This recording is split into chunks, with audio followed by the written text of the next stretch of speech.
honed in on those moments where it transitions from Charleston's to swing out to Charleston's. We have this little transition from swing out into the circle right before that Charleston. Let's go this way. Boom, jump, up, down, down, boom, stop, run, kick, step, boom, up, boom, hey.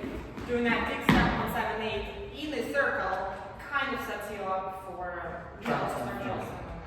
Yeah.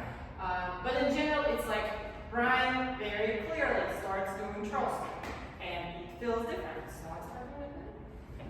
Then we also talked about this little moment, kick, kick, kick, kick, hey, back step, kick, and down, up, G, down. You really gotta hit that down, make it feel like the 3 and 4 swing out.